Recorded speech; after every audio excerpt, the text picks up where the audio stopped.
어떤 죽음은 운명이 아닙니다. 누군가는 태어날 때부터 비극을 짊어지고 또 어떤 이는 비극을 스스로 선택합니다. 어떤 눈물은 타인의 신뢰를 속이기 위한 연기일 뿐, 우리의 마음을 울린 이야기, 뒤에는 얼어붙은 진실이 숨어 있었습니다. 그리고 어떤 사람은 대중의 천사였지만 결국 가면을 쓴 괴물일 뿐입니다. 이번 이야기는 바로 그런 진실에 대한 기록입니다. 이것은 이은혜의 이야기입니다. 한때 대한민국에서 작은 천사로 불리던 소녀, 수많은 사람들의 사랑을 받았던 그 아이는 성장 후 가장 가까운 이를 배신했습니다. 하지만 자라나면서 그녀는 자신의 남편을 직접 죽이고 내연남과 함께 그 재산을 차지하려 했습니다. 어떤 죽음은 운명이 아닙니다. 누군가는 태어날 때부터 비극을 짊어지고 또 어떤 이는 비극을 스스로 선택합니다.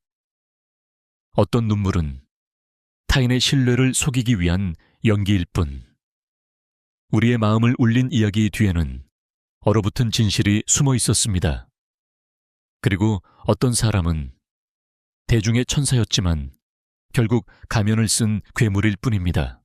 사건의 시작 2019년 6월 30일 충청남도의 유명한 폭포. 이곳은 연인과 가족 단위 관광객들이 자주 찾는 명소였습니다. 그날 39세의 정상엽 씨는 아내 이은혜와 그녀의 친구 6명과 함께 소풍을 떠났습니다.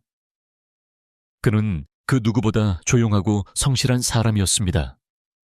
친구들보다 먼저 자리를 정리하고 뒷정리도 도맡아 했다고 합니다. 하지만 그날 밤 8시쯤 그는 갑자기 물에 빠졌고 당시에는 모두가 우연한 사고라고 생각했습니다. 그의 비명을 들었다는 사람은 없었습니다. 심지어 그와 가장 가까이 있던 아내조차도 아무 소리도 듣지 못했다고 진술했습니다. 경찰은 이를 단순한 익사사고로 결론 내렸습니다. 하지만 몇 달 후 사건은 전혀 다른 방향으로 흘러가기 시작합니다. 유혹의 시작 몇 달 후 이은혜는 방송에 출연합니다. 그녀는 울먹이며 말했습니다. 남편의 죽음 이후 보험회사에서 돈을 주지 않아요. 너무 억울해요. 그녀가 언급한 보험금은 무려 8억 원, 약 12억 원에 달했습니다. 그리고 그녀의 눈물은 방송 시청자들의 분노를 자아냈습니다. 그런데 이상했습니다. 제작진은 그녀의 말투, 말하는 흐름, 자세에서 무언가 일관성 없는 분위기를 느꼈습니다. 그래서 조사를 시작했습니다. 진실의 조각들 조사를 통해 밝혀진 첫 번째 사실. 정상엽 씨는 물을 극도로 무서워했습니다. 수영도 전혀 하지 못했습니다. 그런 그가 왜 깊은 물가에 들어갔던 걸까요? 두 번째, 당시 촬영된 영상에는 충격적인 장면이 담겨 있었습니다. 정상엽 씨가 튜브 위에서 공포에 질린 채 하지 마세요, 제발 이라고 외치는 장면. 그런데 그 곁에서 튜브를 흔들던 사람은 바로 이은혜의 친구들. 그리고 아내 이은혜는 그 광경을 멀리서 바라만 보고 있었습니다. 재수사와 거짓말 탐지기 2051년 사건이 재조사됩니다. 부검 결과 그는 즉사하지 않았습니다. 물속에서 계속 몸부림쳤고 폐 안에서 발견된 기포는 그가 살기 위해 필사적으로 버텼다는 증거였습니다. 그런데 왜 아무도 그를 구하지 않았던 걸까요? 이은혜는 거짓말 탐지기를 통과하지 못했고 내연남 춘호는 너무 어두워서 못 봤다고 진술합니다. 하지만 조사 결과 그의 위치는 충분히 보일 정도였다는 것이 밝혀졌습니다. 그녀는 왜 이은혜는 청취율 장애를 가진 부모 밑에서 태어났습니다. 그녀의 어린 시절은 가난하고 외로웠지만 그녀는 항상 밝고 성실한 아이로 기억됐습니다.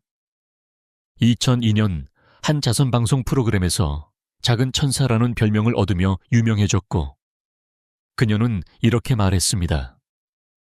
나중에 커서 저처럼 어려운 사람들을 도와주는 사람이 되고 싶어요. 하지만 10년 뒤 그녀는 학업을 포기하고 부유한 남성들과의 관계로 생활을 이어갔습니다. 그녀의 이상은 무너졌고 돈과 쾌락이 그 자리를 채웠습니다. 대가와 결말 사건이 밝혀지고 이은혜와 춘호는 체포되었습니다. 그녀는 더 이상 작은 천사가 아닙니다. 사랑을 거래로 바꾼 냉정한 여자, 한 남자의 삶을 끝낸 살인자. 그리고 우리에게 남은 질문은 하나입니다. 우리는 정말 사람을 겉모습만 보고 판단할 수 있을까요? 엔딩 음악 서서히 사라짐. 이곳은 실제 사건 파일 채널입니다. 이 이야기가 생각할 거리를 남겼다면 좋아요와 구독 부탁드립니다. 다음 영상에서 뵙겠습니다. 진실은 언제나 잔인합니다.